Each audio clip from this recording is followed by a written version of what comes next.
하나님의 말씀을 보시겠습니다. 오늘 우리에게 주신 하나님의 말씀은 창세기 22장 1절로 14절 말씀까지 함께 보시겠습니다. 그 일 후에 하나님이 아브라함을 시험하시려고 그를 부르시되 아브라함아 하시니 그가 가로되 내가 여기 있나이다.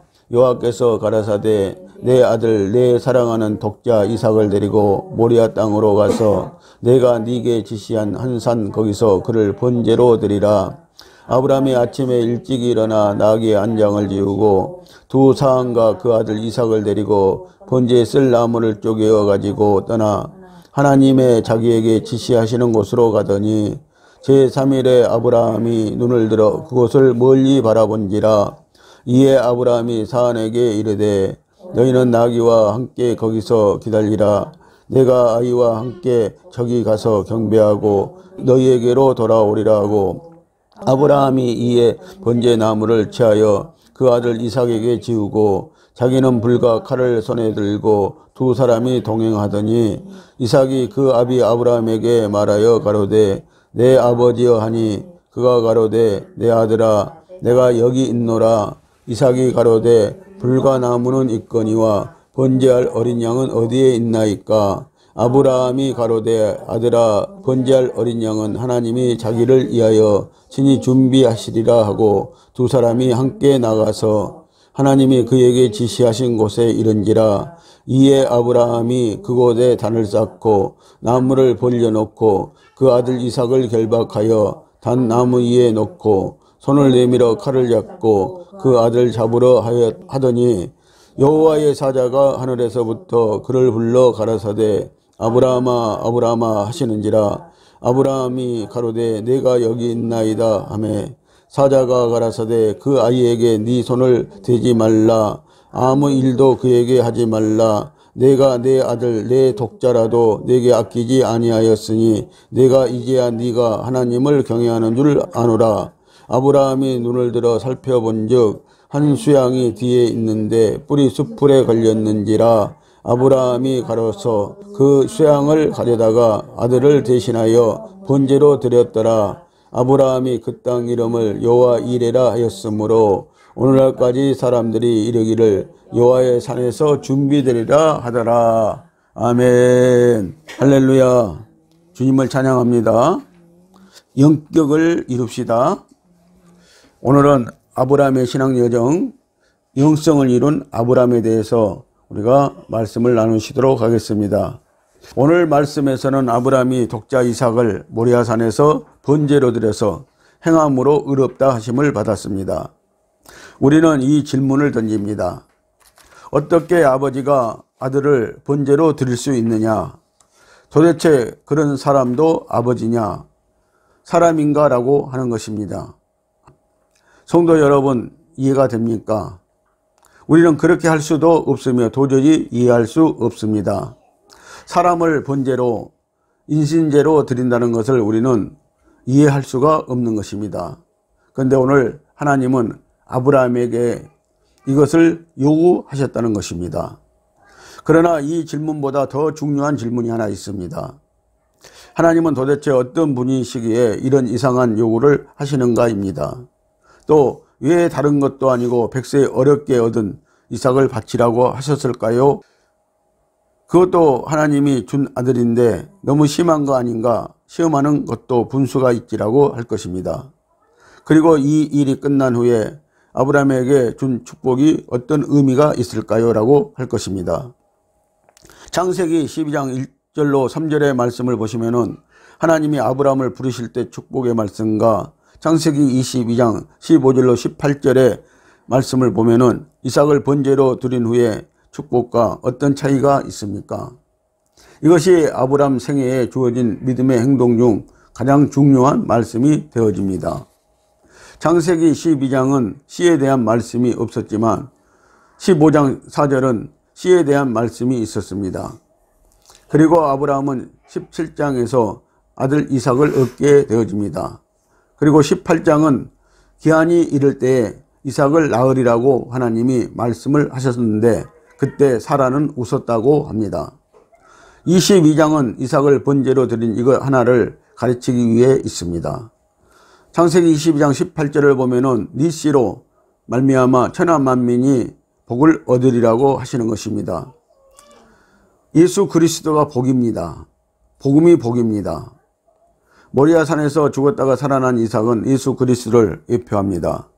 이삭은 예수 그리스도의 모형으로서 예수 그리스도로 말미암아 모든 민족과 모든 성도들이 구원의 축복을 받을 것을 나타내고 있습니다. 아브라함은 이미 할례를 받은 사람입니다. 할례를 받아 죽은 사람이 씨를 어떻게 낳을 수 있습니까? 이 씨는 바로 하나님께서 영적으로 주신 씨를 의미합니다. 예수님의 생명의 씨입니다. 이제는 아브라함은 육적인 씨를 낳을 수 없다는 뜻입니다. 구약에서의 할례는 레위기 19장 23절로 25절 말씀에서 보면 거룩한 것과 관계가 있습니다.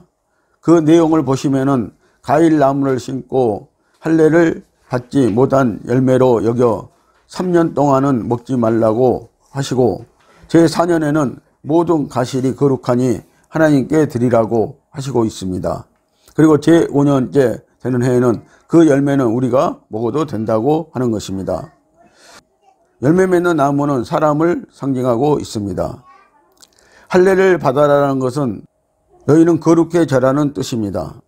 신약 성경에서 할례는 에베소서 2장 8절에서 15절 말씀에서 예수 그리스도 십자가 사건과 할례를 연결시키고 있습니다. 예수 그리스도 안에서 할례, 즉 십자가의 세례를 받았다고 합니다. 우리도 세례를 받음으로 거룩해집니다. 마가복음 10장 38절 말씀을 함께 보시겠습니다. 예수께서 가라사대 너희 구하는 것을 너희가 알지 못하도다. 너희가 나의 마시는 잔을 마시며 나의 받을 세례를 받을 수 있느냐. 아멘. 너희가 십자가의 세례를 받을 수 있느냐고 말씀을 하시고 있습니다. 세베대의 두 아들 야고보와 요한이 예수님께 구하기를 예수님 영광 받을 때 하나는 우편에 또 하나는 좌편 자리를 구할 때 하시는 말씀입니다. 좌우편의 자리는 십자가 세례를 받는 성도의 것입니다. 거룩해진 성도의 자리입니다. 할례를 행함으로 아브라함에게 준 메시지가 무엇입니까? 아브라함이 가장 먼저 거룩하게 되었고 구원받은 믿음의 조상인 것입니다. 이제는 더 이상 네 자손은 육으로 난 족속이 아니라라고 상징화시키는 것이 할례입니다. 우리가 육신으로 난 자녀들로서 우리는 영적으로 난 자녀와 관계가 형성되지 않는다는 가장 강력한 상징입니다. 육신의 자녀와 성령으로 난 자녀는 다르다는 것입니다. 예를 들어서 이스마엘과 이삭이 다른 것과 같은 것입니다. 다시 말하면 니고데모에게 예수님이 말씀하신 것 같이 물과 성령으로 거듭난 자가 이제 우리의 권속이 되는 것입니다. 하나님의 권속이요 하나님의 자녀라는 상징인 것입니다.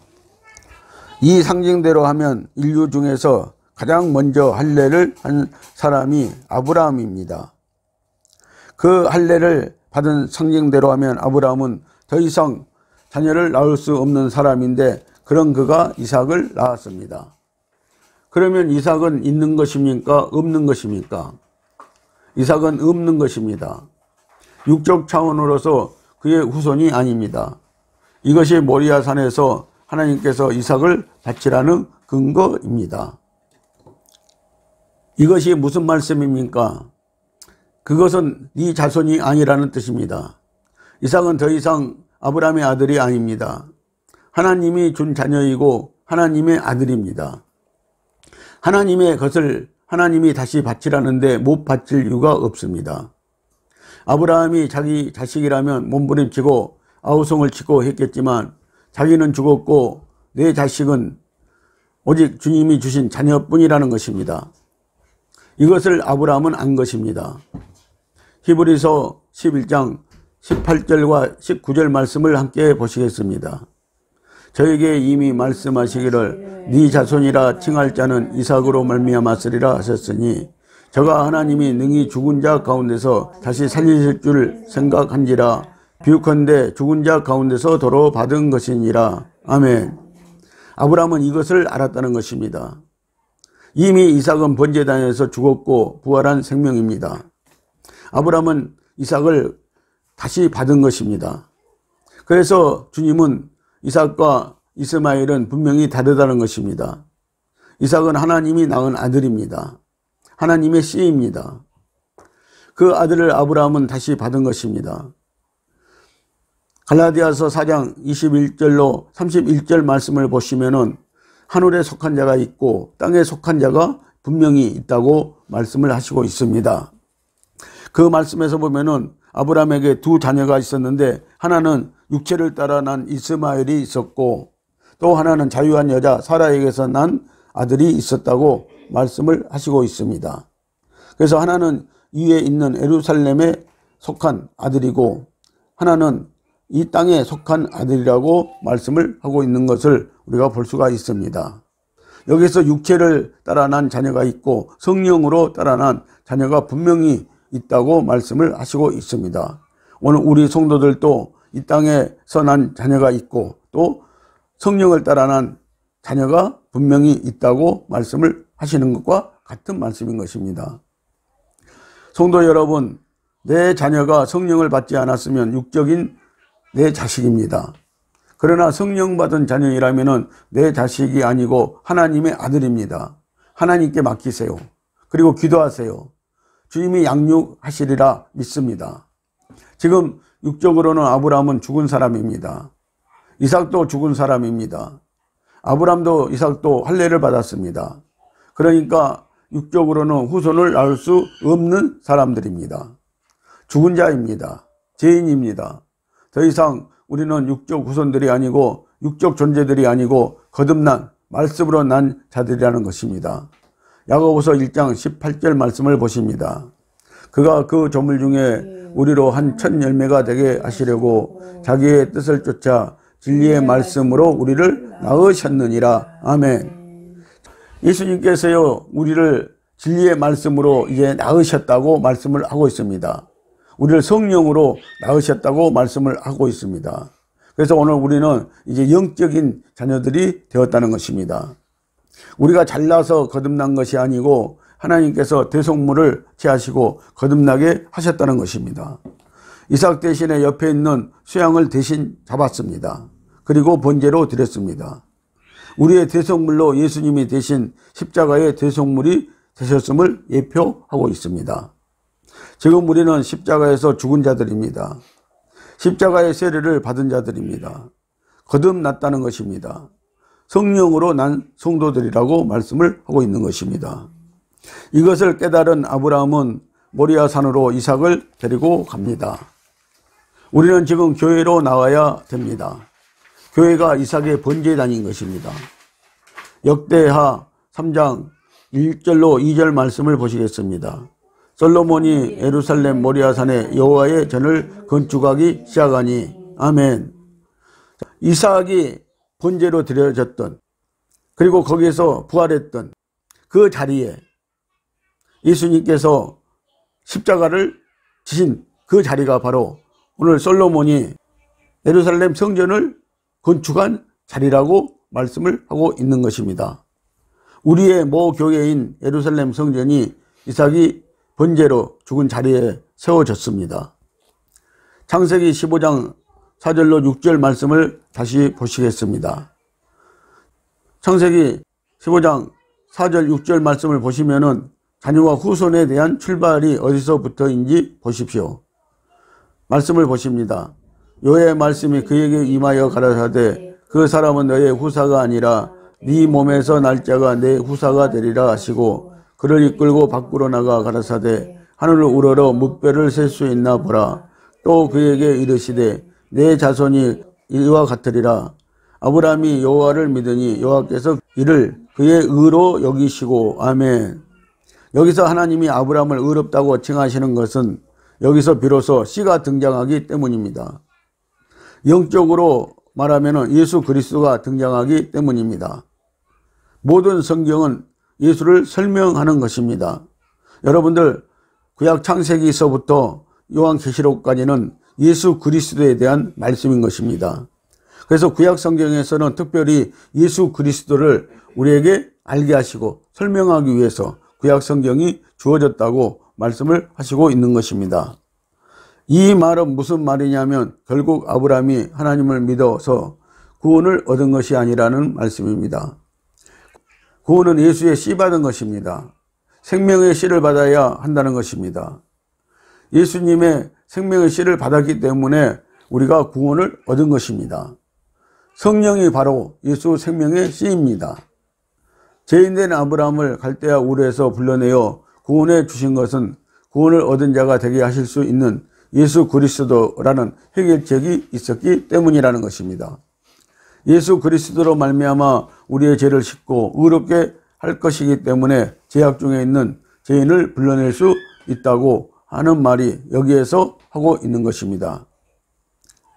죄인들을 무턱대고 불러내신 것이 아니고 십자가의 고통을 통과시켜서 안성시킬 수 있는 확실한 예수 그리스도라는 방법이 준비되어 있기 때문이라는 것입니다. 아브라함이 이삭을 모리아산 번제단에 드릴 때에 하나님이 이미 준비하셔 놓으신 것처럼 순양을 준비해 놓으셨습니다. 그 양을 준비해 놓으신 것처럼 바로 예수 그리스도가 우리를 구원하기 위해서 예수 그리스도가 십자가의 고통을 받고 부활하실 것을 이미 하나님께서는 준비해 놓으셨다고 말씀을 하시고 계시는 것입니다. 그것이 바로 창세기 15장 사건이요 17장 사건이요 그리고 오늘 22장 사건에 온 것입니다. 이삭을 바치라는 의미를 아브라함은 그래서 안 것입니다. 이것을 아브라함은 어떻게 알았을까요? 구약시대에 무슨 예수 말이냐고 하지 마십시오. 구약성경도 예수님에 대한 말씀입니다. 우리는 구약성경을 볼 때 그 속에서 예수 그리스도를 발견할 줄 알아야 하는 것입니다. 창세기 21장 33절 말씀을 함께 보시겠습니다. 아브라함은 브엘세바에 에셀나무를 심고 거기서 영생하시는 하나님 여호와의 이름을 불렀으며 아멘. 아브라함이 드디어 브엘세바에서 에셀나무를 심고 영생하시는 하나님 여호와의 이름을 불렀다고 말씀을 하시고 있습니다. 에셀나무는 강인한 생명력 곧 영원한 생명력을 상징하는 나무입니다. 아브라함은 영생하시는 하나님을 그래서 안 것입니다. 부활하신 예수님을 본 것입니다. 부활을 믿은 것입니다. 그래서 이삭을 바칠 수 있었던 것입니다. 죽어도 다시 살 것이므로 믿은 것입니다. 그래서 에셀나무를 심고 영생하신 하나님 여호와의 이름을 불렀다고 말씀을 하시고 있습니다. 히브리서 11장 17절 말씀을 보십니다. 아브라함은 시험을 받을 때 믿음으로 이삭을 드렸으니 저는 약속을 받은 자로 돼 그 독생자를 드렸느니라. 아멘. 하나님께서 아브라함에게 이삭을 드리라고 말씀했을 때 그는 믿음으로 드렸다라고 이렇게 말씀을 하고 있습니다. 그런데 저는 약속을 받았다는 것입니다. 무슨 약속을 받았습니까? 부활할 것이라는 약속을 그는 받았다고 이렇게 말씀을 하고 있습니다. 그래서 그는 독생자를 기꺼이 드릴 수 있었다고 말씀을 하고 있습니다. 이것이 바로 우리가 가져야 할 믿음인 것입니다. 오늘 우리는 하나님께 드려도 하나님께서는 오늘 그것을 부활시킬 수 있다는 것입니다. 다시 살릴 수 있다는 것입니다. 아브라함은 이삭을 번제단에 드려서 그 믿음과 행함으로 영생의 약속을 받았습니다. 이스라엘 백성들을 출애굽시킬 때 목적지는 광야가 아니고 가나안 땅까지입니다. 그리고 가나안을 성경에서는 젖과 꿀이 흐르는 땅이라고 합니다. 그런데 가나안 땅에 들어가서 한 일은 실제로는 평화를 누리는 것이 아니고 전쟁이었습니다. 여리고성, 아이성, 악한 7 족속 등과 전투가 있었고 여호수아가 평생 동안 이스라엘 백성들과 함께 싸워야 했던 것이 가나안 땅이었습니다. 우리가 예수 믿고 나면 곧바로 천국 가는 것이 아닙니다.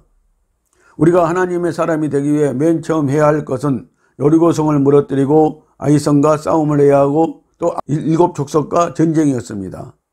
가나안 땅임에도 불구하고 육체와의 전쟁이 있었습니다. 그래서 가나안 7 족속을 진멸하라고 하는 것입니다. 7 족속은 우리의 죄악성입니다.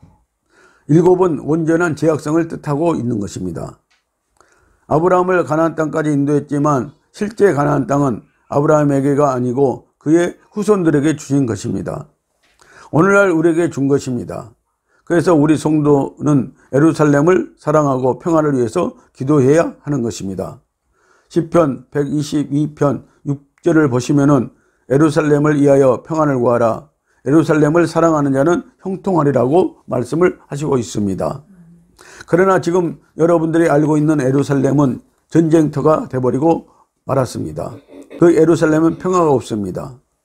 여호수아서 9장 10장 말씀을 보면은 가나안 땅을 점령할 때 가나안 족속을 다 멸하라고 하나님은 분명히 그렇게 명령하셨습니다. 그런데 기브온 족속에게 속아서 하친을 맺은 것이 오늘날까지 이스라엘 백성들에게 올무가 되어버리고 말았다는 것입니다. 이스라엘 백성들의 옆구리에 가시가 되어버리고 말았다는 것입니다. 분명히 하나님은 가나안 땅을 점령했을 때 가나안 땅에 사는 모든 족속들을 다 멸하라고 여호수아와 이스라엘 백성들에게 명령을 했던 것입니다. 그런데 기브온 족속이 거지 같은 꼴을 하고 와서 자기네들은 가나안 족속이 아니라고 속여서 여호수아가 하나님 이름으로 하친을 맺어준 것이, 평화를 맺어준 것이 지금까지 올무가 되어서 이스라엘은 계속해서 지금 괴롭힘을 당하고 있다는 것입니다. 그 족속이 번성해서 오늘날까지 이스라엘에게 올무가 되어버리고 말았다는 것입니다. 창세기 15장 13절로 16절 말씀을 함께 보십니다.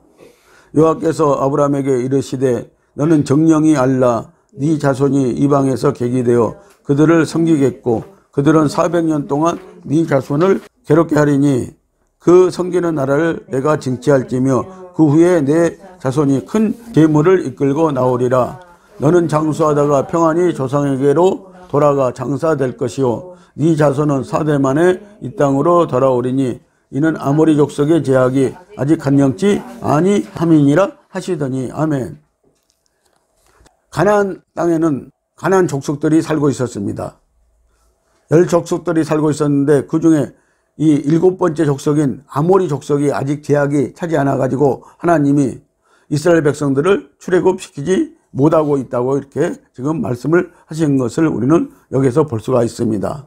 자, 그런데 하나님께서는요, 자, 이스라엘 백성이 애굽에서 400년 동안 종살이하고 있을 때, 이스라엘 백성을 이제 애굽에서 나오게 할 때 하나님은 애굽의 백성들을 징치하고요, 그리고 많은 재물을 이끌고 나올 수 있도록 하시겠다고 말씀을 하시는 것을 우리는 보고 있습니다. 아브라함이 제일 처음에 애굽에 갔을 때 많은 재물을 가지고 거기서 또 나왔습니다.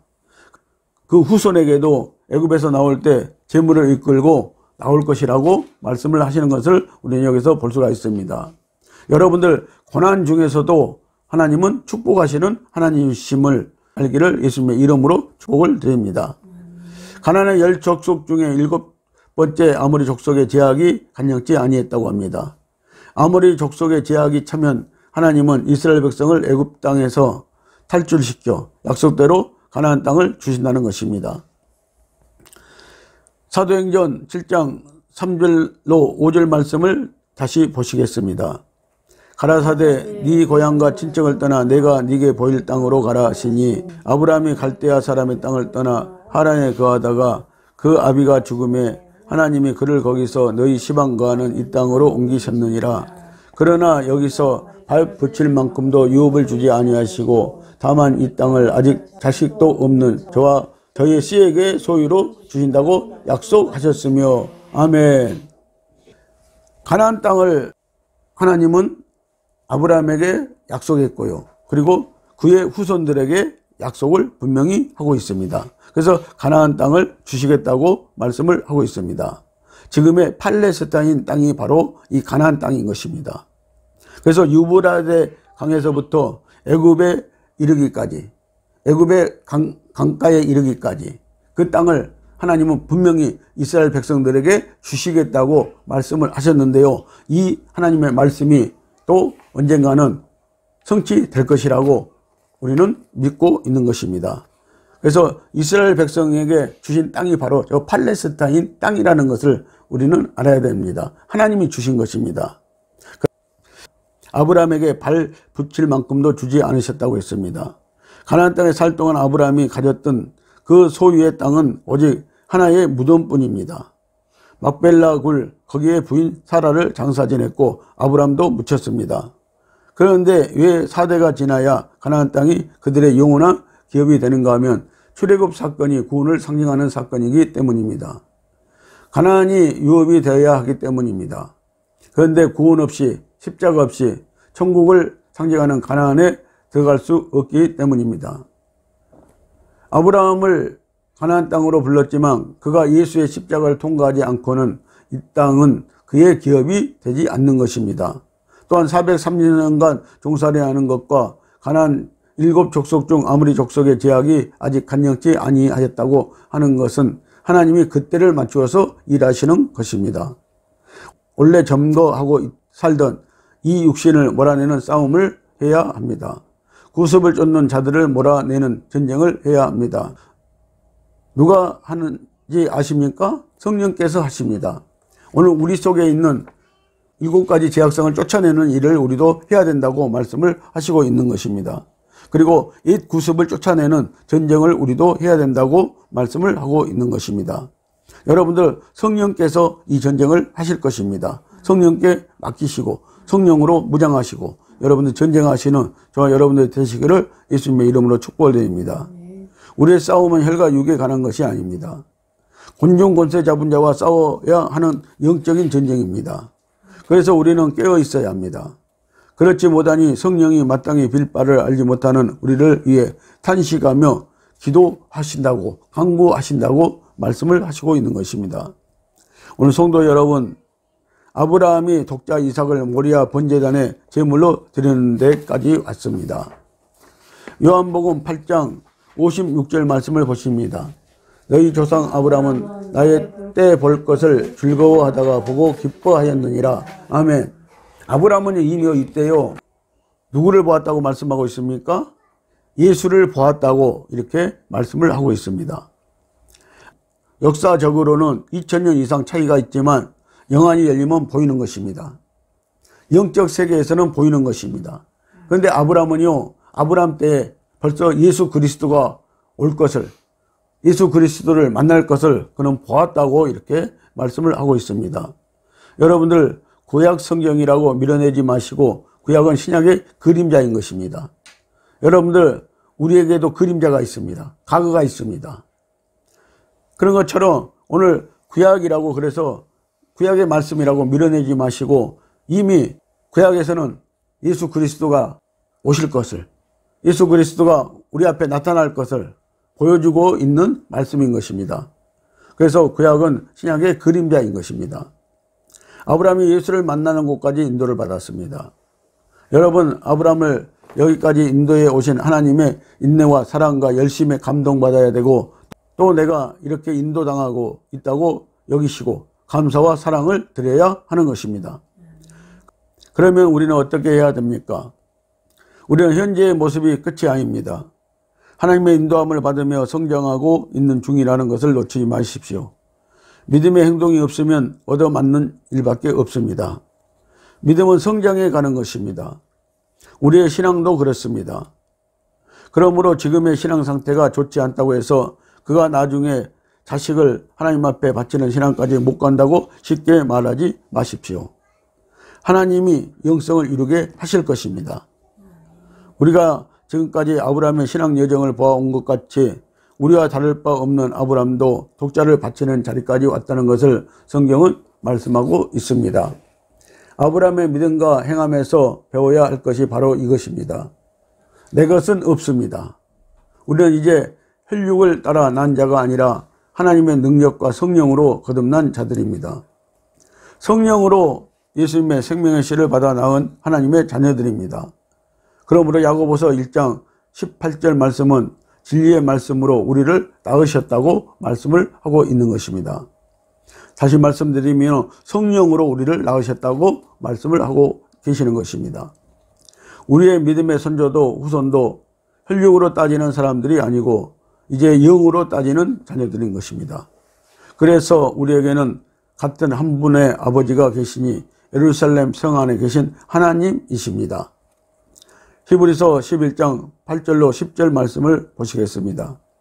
믿음으로 아브라함은 부르심을 받았을 때에 순종하여 장래 기업으로 받을 땅에 나갈 때 갈 바를 알지 못하고 나갔으며 믿음으로 저가 이방에 있는 것 같이 약속하신 땅에 우거하여 동일한 약속을 유업으로 함께 받은 이삭과 야곱으로 더불어 장막에 거하였으니 이는 하나님이 경영하시고 지실 터가 있는 성을 바랐음이니라. 아멘. 우리도 하나님이 경영하시고 지실 터가 있는 성을 바라보면서 여러분들 신앙이 날마다 전진해 나가시기를 바랍니다. 믿음과 행함으로 하나님의 약속을 이루어 가시는 오늘 저와 여러분들이 되시기를 예수님의 이름으로 축복을 드립니다.